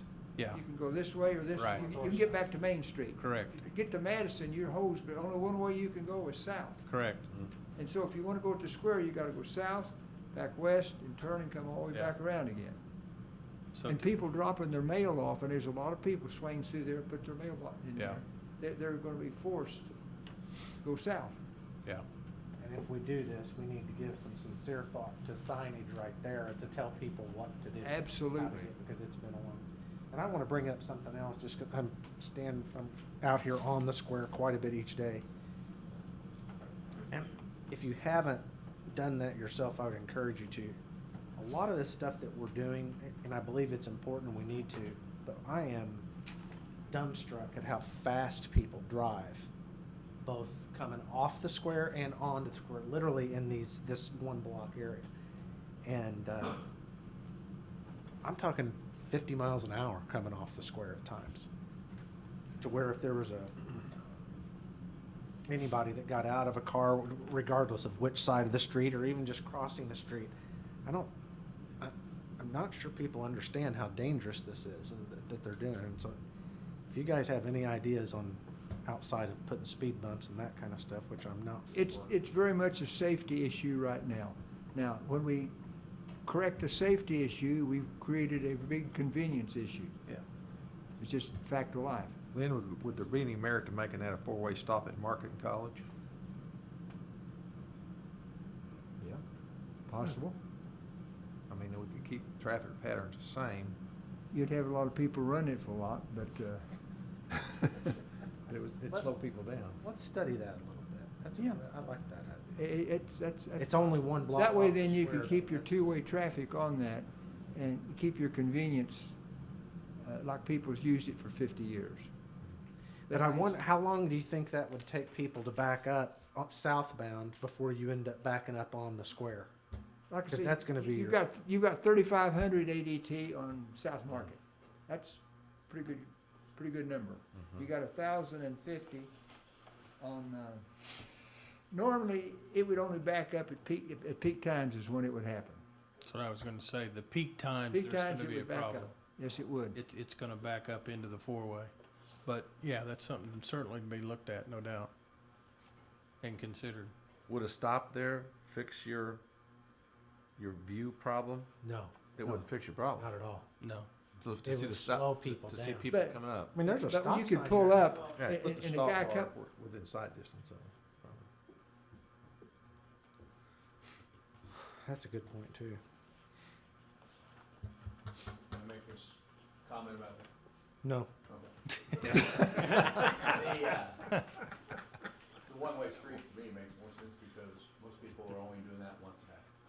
Where whether they're traveling Market Street or sometimes going up and down Market Street quite a bit, so you're having more stops, more, I guess inconvenience, if you will, but most people are just going to the post office and turning right and coming around.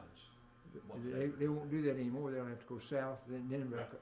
Yeah, I mean, it's one block, but it would be, Well, I don't know. it's- Well, we have a stark reality to face, and we need to wait until I'm no longer the mayor to do this. But we have a combination of three things in my estimation of watching this intently. Extraordinarily narrow streets relative to how large some of the vehicle traffic is. I'm not talking trucks, I'm talking just pickup trucks that have big mirrors and dualies and this kind of stuff. It's not that uncommon, it's pretty common now. And they all try to go to the mailbox, or they all try to whatever. You put those two in combination, there just simply isn't room for 2 lanes of traffic. all on the these College streets. Street in the real world, if we could, everything perfect would be one-way streets. And then you couple that with the third thing, which is the speed at which they try to drive it. It's a death trap. Well, We have to we're face 4 this. feet, we're 4 feet and deficient in width for two-way traffic on those streets. But every time we do this, it's whack-a-mole. We're affecting somebody else that's helping, trying to do it. So It's a trade-off, but right now, it's a very unsafe situation. what do you guys think? What do you want to do? I like your idea about this 4-way stop, but then, just like John said, well, that doesn't change where the visual problem is at all. So we can study one or more of these for a little while, but we need to do something eventually. But I would be afraid of putting a stop that close to the square. how many car lengths do you think that is? It's 170 feet I'd according say- to the, So You that's got six, seven car links. Yeah, and. that's not enough. And now. Not the way they come traffic, from West Main and whip by the Civic Center. and the go to South traffic Market. is traveling on the right side or the I know. east side Have of you ever tried Market. to back out there? Yeah. So Yeah, if with you that want to turn circle? right onto Oh, College, on that, yeah. It's not good. it needs to be a one-way so they can negotiate that turn. If it's a two-way street, you've got a car sitting there nosing out, trying to see around or down Market, that creates a problem for that person turning east on. If you could make it one way, I would think about it, make a study on it, carrying it down to Mechanic. Yeah, Mm-hmm. I agree with you, Glenn. Oh, yeah. I don't think we would be creating that much of a problem for people to keep it one-way eastbound. I mean, they're still gonna be able to get back to East Main Street off of Mechanic or on farther south. So I think you weigh the safety issue versus the inconvenience. I don't think it's gonna be that big of an inconvenience, because there's really not that many, there's really no businesses. These Are are you parking thinking, lots. are you thinking stopping the one-way at Madison or Mechanic? It looks to me like That's empty? I can see the need maybe going all the way to Mechanic. That's good then. Okay, perfect. Because we're gonna be around. The only ones that may not like, where we got two houses there on the south side of College between Madison and Mechanic. One's a church and it's vacant, has been vacant for a long time. Is that the Water Street? Huh? Is that the Water Street? No, at the, We do between Madison and Mechanic on the south side. yeah. I mean, the post office is on the north side, so I don't see that would be that big of a problem to make it one way all the way to Mechanic. It would be safer that way. Now, Because most like I of the said, there's traffic some probably, inconvenience, but life's full of inconvenience. Well, I don't think, if we do that, I don't think we should actually execute that until we've got some sincere signage made up and ready to post. I completely There's gonna agree. be a lot of, We've had a request too by constituents to put a crosswalk in at the College Market intersection for those leaving the Civic Center that are parking in the College Street lot. There's not a crosswalk currently there, so a four-way could help not only slow traffic down there, but also allow for a crosswalk. That's something to think about when after the Civic Center, that lot's filled up, and you release them, they're not gonna be able to get out to Market Street. Could you Go put a, to take College put to a- Market, they're gonna have to work their way back around. could you put a flashing yellow there or something like that? You could. But you're gonna take them, ignore it. yeah, they would ignore that. That what you said? you're gonna have to send Last everybody year. from that parking lot to College East. They're not gonna be able to go towards Market Street to go, if they're going west, they gotta go back around and loop back around again when they leave the parking lot. What would you Can't go think down about if we Madison. put a four-way stop and kind of monitored it and just see what happens? I think you're gonna get into trouble, I think, particularly with traffic coming off the Off the square, Yeah. backing it up, That's- getting it into the, I think the Travel area of the four-way's squares. gonna stack everything up. That one I'd- leg of I'd the be- square I'd be is actually the reluctant on one that. that people shoot off of the fastest, is right there on the east side of the Civic Center heading south. That's what concerns me there. Because if you get 5 or 6 cars backed up there, you're now backed up into the square. There's nowhere to really put a stop ahead sign either, No. unless you put it right there on the corner of the Civic Center. we see, we're gonna be buying the MDR, of course, we've got that house on the corner that's, owned by the Beckers. So I Lot. say, and you've got the parking lot there with WM, you could get, if you could get 4 or 5 feet of right of way, you could make that a 22-foot road through there. Lot 3, south of Palikai, is owned by the Beckers. Used to be Cooksey's old house. Yes, Correct. yes. But making that a 20, that width of Travel street, way 22 feet, yeah. that's still not gonna alleviate your sight line coming No. west. to No, Market. but it'll get you further north. It would get you further north for a better, For- and Oh, and increase the radius, so instead of having to make a 90-degree turn to get in that, you could turn and you could blend into the traffic much better, and you've got you've increased your sight distance more. You could make it one way till you could decide if we could get the right of way for that or not. Well, let's know what you're thinking. Give us some direction as to what to do. Doing nothing's not gonna be an option for long, but if we wanna study something or test some stuff out, we can do that. What do you guys think?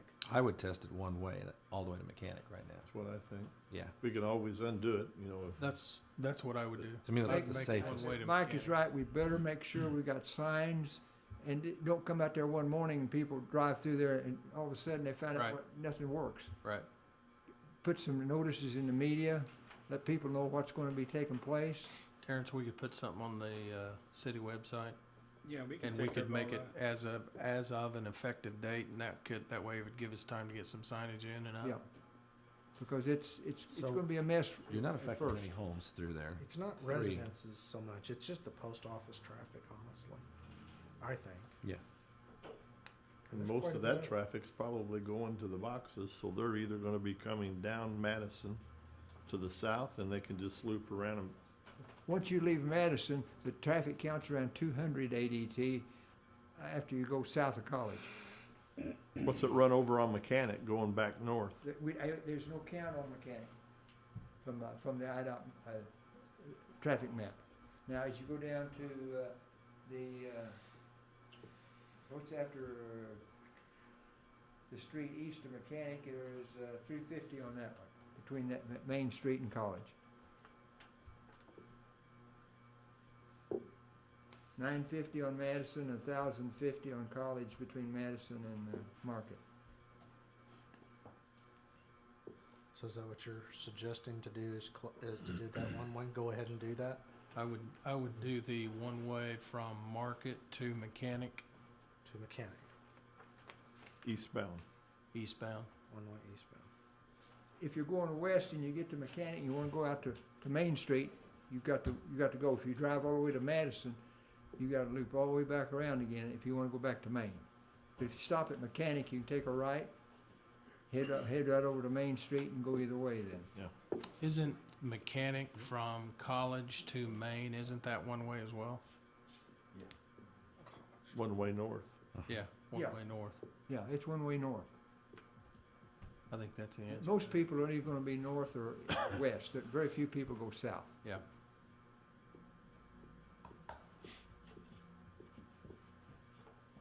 Do we need a motion on this? Yeah, but so we gotta change the wording in here, first of all, from Madison to Mechanic, and I'd like to add the wording, like after, to be a one-way traveling eastbound, comma, effective, I tell you where you're gonna get your heat. The people that park on the west side of the post office, and pull up there to go inside the post office, when they back up, they can only go south to College. When they get to College Street, they can't go, they just have to go on down to Marion, right? they'll have to go down to Marion, or they'll have to take a left and go east. Depends on which direction they want to go. If they want to go west, they're gonna have to go to Marion, loop back around. Or they go up the alley between John Brown's and there. Well, sure, John, we'll let you out there, hold the sign directly. Hope they aren't having a picnic out there. It's not an easy solution. Let's make this effective, Once the signage is You're established. gonna find the post office people are gonna be hard. That park on the west I'm gonna side be going in. gone, you're gonna have to handle that. Okay, so the post office is gonna complain about what now? People that pull in, okay, I'm parking on the west side of the post office. I'm gonna go inside to do some business inside the post office. And come back out, I can only go one way, that's south, On Madison. on Madison. Yep. Okay, I get to that intersection. Yep. I can't go west, Mm-hmm. and I'll either go south or east. So if I wanna go back to the square again, I've gotta go back, Turn left and turn back. left, take another one, On get the back left on on Main Mechanic. Street, and then get back up and go around the square. That's only one block out of their way. Nobody will complain about that, would you, John? No. I think for safety purposes, I think, It's more than one block. yeah. I go down to Marion and turn right and then. I'm telling you, it's like a whack-a-mole game. Hit one thing, another thing pops up. So is that what we do, effective once Do we want to signage is? do we do signs in-house? Yep. Yes. 2 weeks? I was thinking January. Can you go January? It's you guys' call. I know we've got holidays, we've got vacation times, we got some things going on, so I don't know what the street department's got going on to make those signs. Let's just say once signage is Erected or? designed or something, and then we'll just play it by ear a little bit. I'll let you guys know what I think we've got to get some real thought to the signage before we just go Well, I think doing it. placement and location, I think, is critical. Yeah. So, yeah, But that may mean December 15th, it may mean January 1st, I don't know. yeah. Okay, can somebody read that then? I'd make a motion to approve ordinance 3583, which established College Street, make it a one-way between South Market all the way to Mechanic Street. And this would be effective once the signs are in place. For a second? Second. Ooh, fight. Roll call, please. Commissioner Patton, Yay. Commissioner Barwick, Yay. Commissioner Webb, Yay. Commissioner Stefan, Yay. Mayor Absher. Yay. Item 9A, this is a big, thick one, but I don't know if there's much explanation. Here's what's going on, though, in short. So we got bazillions of printers sitting around. I've got one, and nobody ever wants to give up their printers. But the reality is, we just replaced how many cartridges? They all go out at once. And I mean, I got a $75 printer and $400 worth of cartridges that go into things. So this contract with Ricoh, as proposed, as I understand it, moves us to more centralized printers. So instead of Tammy having her own printer, me having my own printer, and same way with every office across the city, right? We would just aggregate. So, I don't know if we have a way to tell how much money this saves exactly. Yes. Do you have a way? Yes, and we also have Jamie here from Rico too to Oh. ask her any Hi additional there. questions. Hello. I bet you can tell us how much money it saves. Did I hit it? Did I do the summary right? Yes. Okay. Come on up since you're here. You sat through all of this. You got to have an opportunity to talk. You have an opinion on the one-way street while you're here? No? That sounds good. Okay. So about 60 days ago, I did a walkthrough. I met with Cody and Terrence and Kim, and Kim was very gracious to walk me through, did a very cost analysis. And overall savings, you have about 54 devices overall. That includes your printers, copiers, multifunctional devices. So the overall savings per month, and this depends on what you're going to print. Your printing can fluctuate from month to month, but an average savings you're going to see on a monthly basis is about $350. And that could be higher because you have very aged printers that you're going to have to replace. Well, now you're not going to have to replace those. And those average printers could cost you $300 to $2,000 depending on what devices will go out when you have to replace those, plus your cartridge cost. So this is going to be all your parts, labor, toners. So Kim's time, Terrence's time, this is all going to be back on Rico. Rico is going to service all that equipment.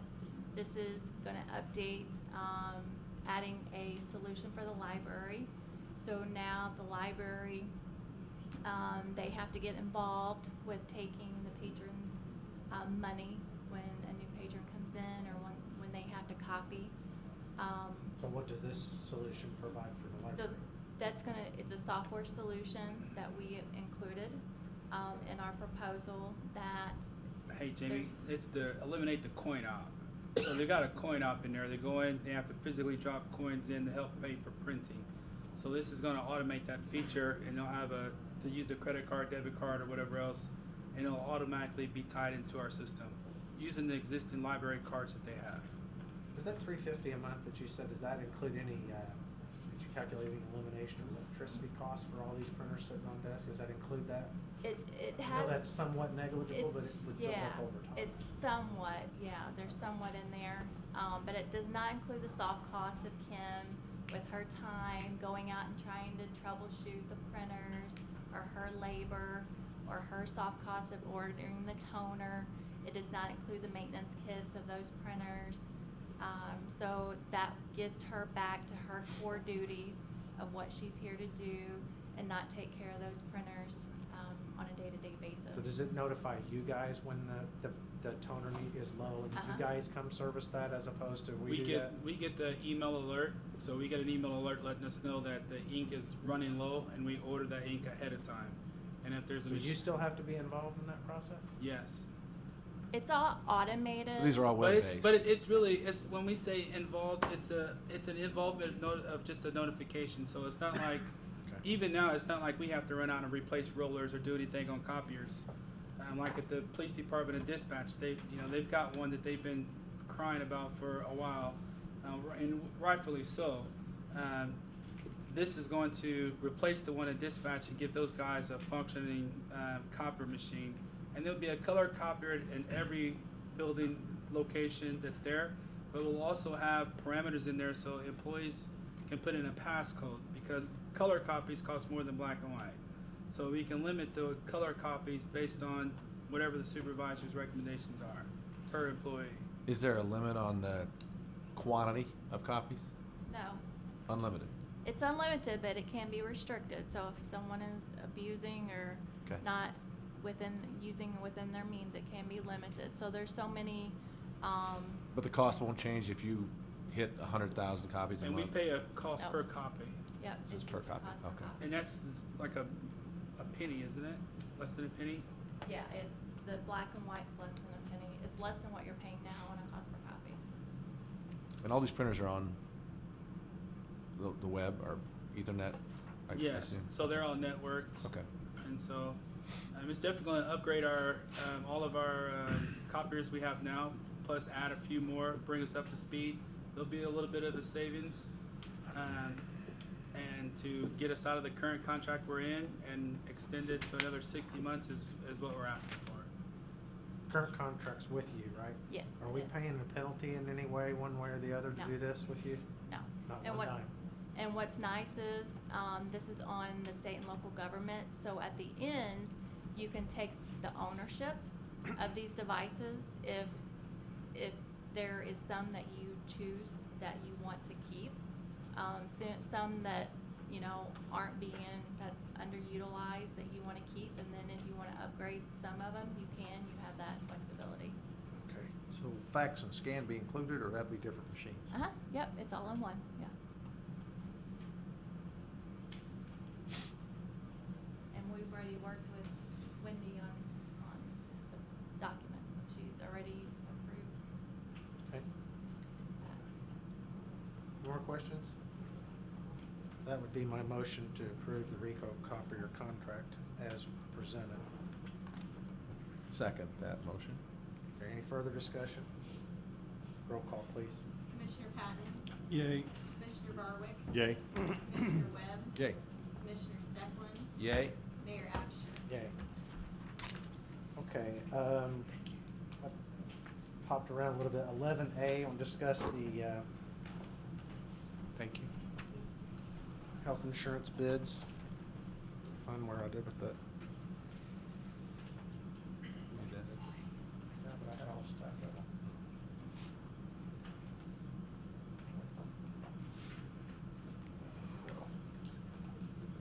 Oh, there we go. This has been a pretty difficult process to work through. As you recall, I was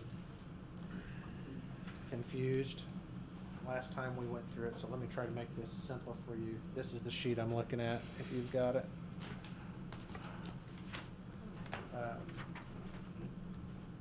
At the end of the day, we've got three choices to evaluate. On your sheets, it's B, C, and E. B is the closest to what we currently have right now. We're looking at a net increase of our cost there of $232,000. C is something I asked John for, as my understanding as I went through this. I've actually got a really pretty graph here somewhere. See if I can find it. So when this task mechanism was employed, put into place several years ago, I suspect that presented quite a bit of savings by using that mechanism, and like everything else that has savings in it over time, it has kind of compressed. That's an easy way to put it.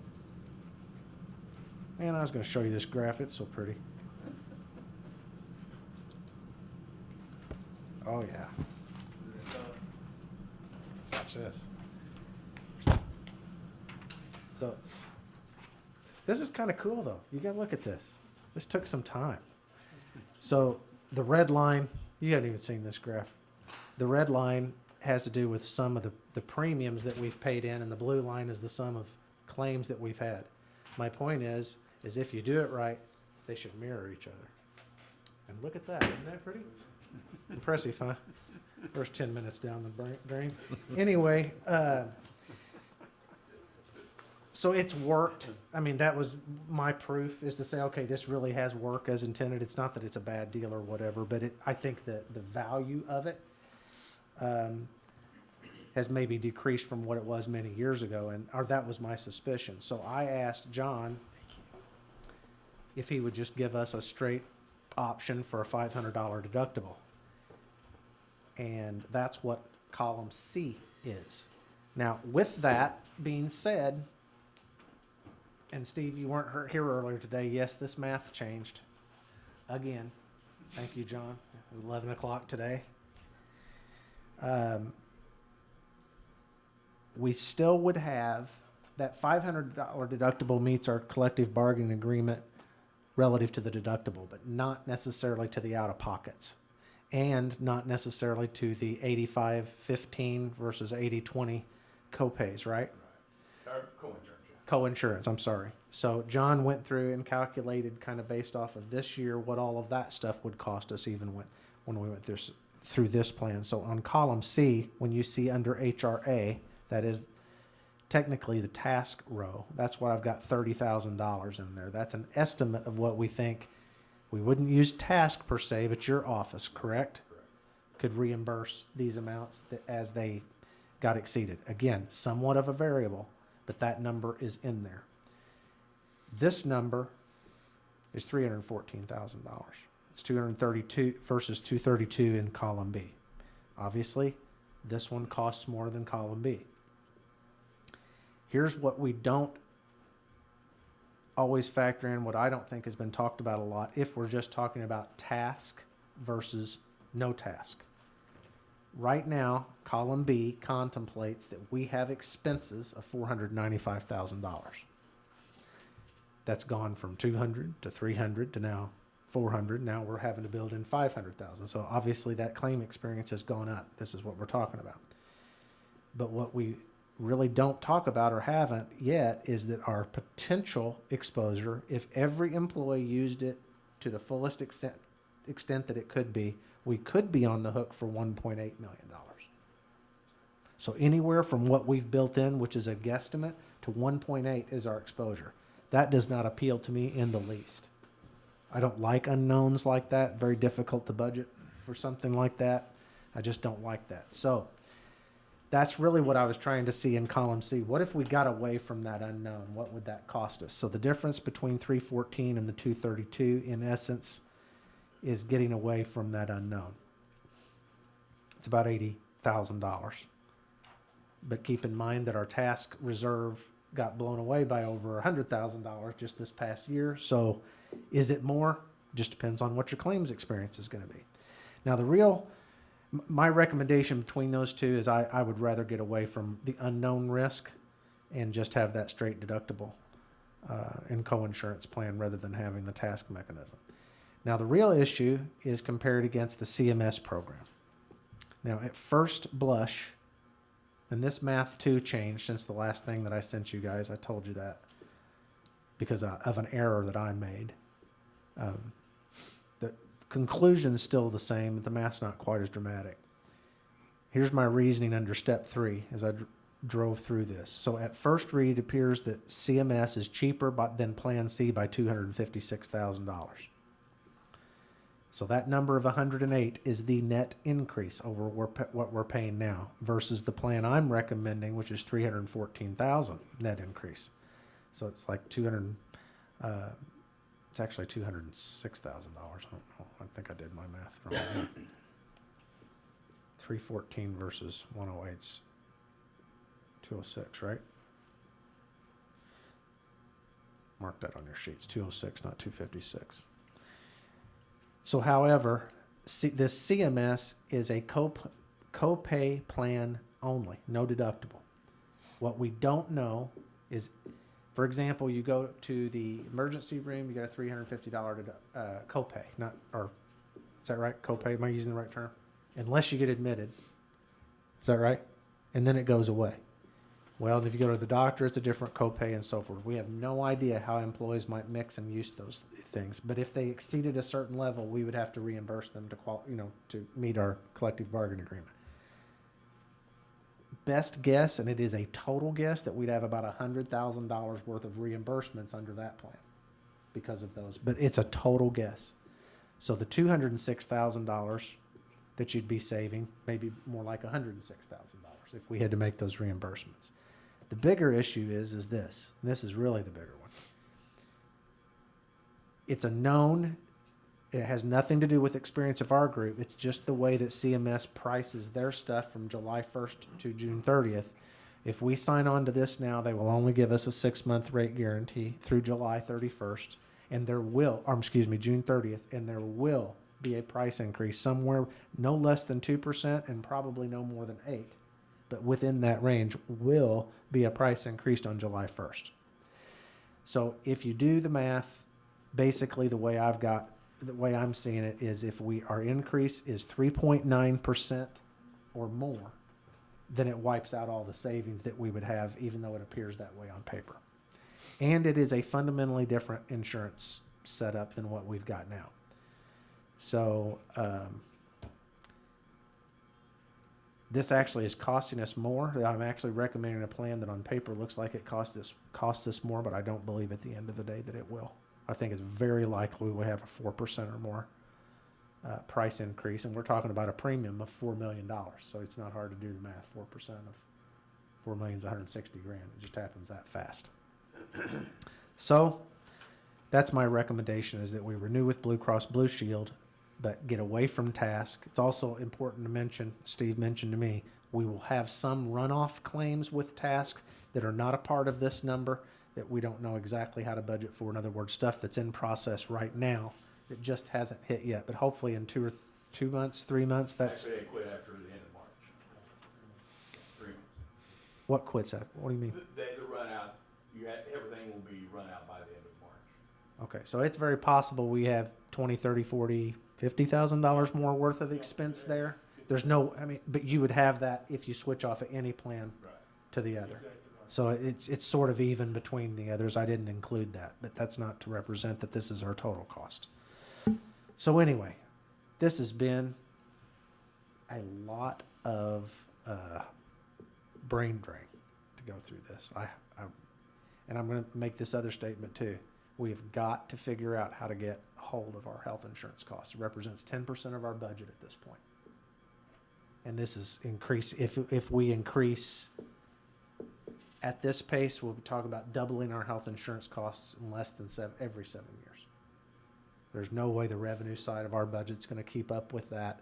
I know we're committed and obligated to our collective bargaining things, but we're going to have to figure out something else long term on how we do this. I just don't know that. Honestly, I don't think the city can afford it for long. This will work, and we can this year, but just a heads up, this is not unique. It's not that unique to any other organization that's wrestling with it, but we're going to have to figure out something long term. This is going to eat our lunch. So, we would any questions on that? I know I've beat you guys to death with this, not just tonight, but over the last week, as I've emailed you my findings and stuff, but man, oh man. Worn you out with it? Oh, no. You want to hear more? No. Good. Appreciate your efforts. That took a lot of. Steve, I know you and I have ran a lot of different scenarios and talked about this quite a bit. Would you agree with the mayor here? Yes, I do. Yes. Yeah, because, the one unknown is with the government plan, the total out of pocket per individual is $7,000.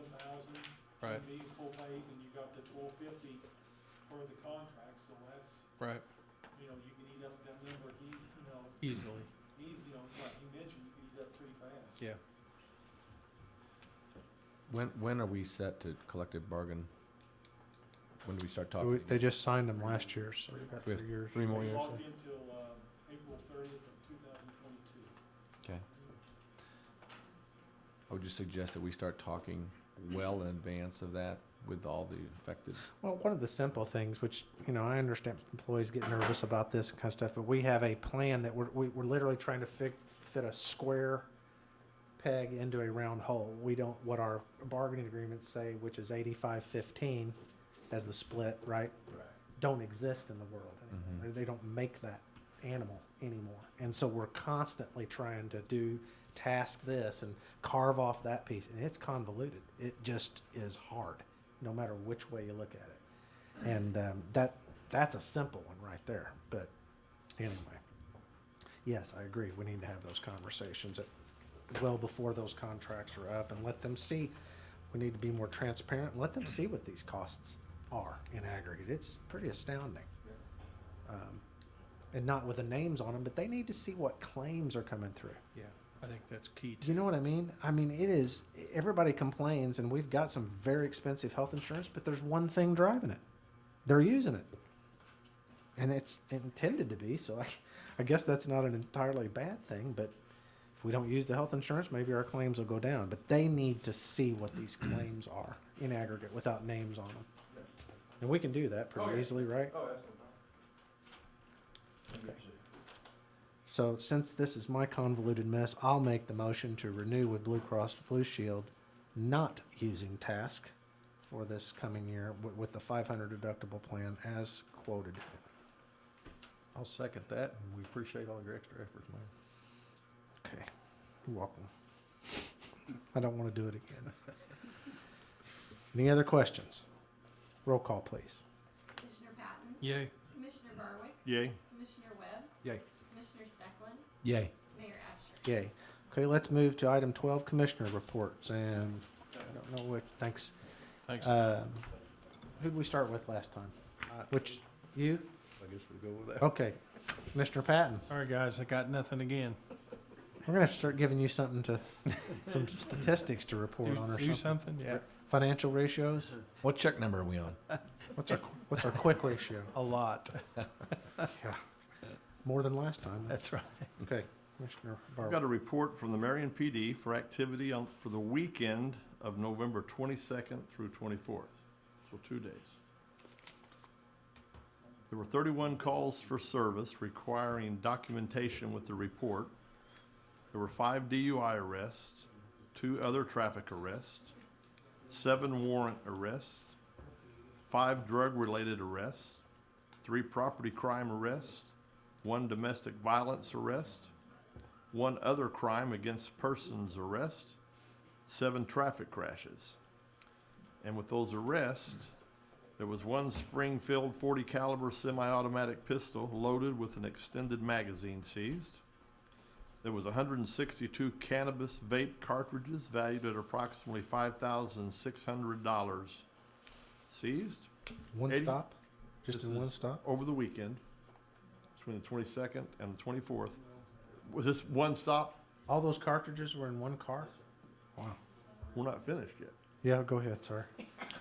88 grams of cannabis, 123 ecstasy tablets, 1 gram of heroin, 18 morphine sulfate tablets, 7 alprazolam tablets, multiple items of drug paraphernalia with meth or heroin residue, and $5,562 of U.S. currency.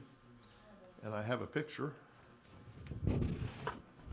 of our K-9 and the seized items. Man, you ruined somebody's party big time. Not me, these fine gentlemen here did. Outstanding. And I think they've done a fine job, and Wow.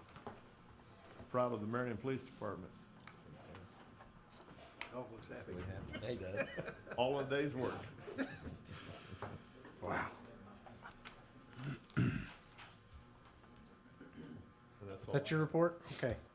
Mr. Stecklin. Okay, water plant, in the last 2 weeks, terminated 1 block of a 4-inch main on Clark Street, renewed 6 services, repaired 3 water main leaks. Currently have 7,947 water customers on the new meters, and we are very close to being finished with everybody having the new meters on board.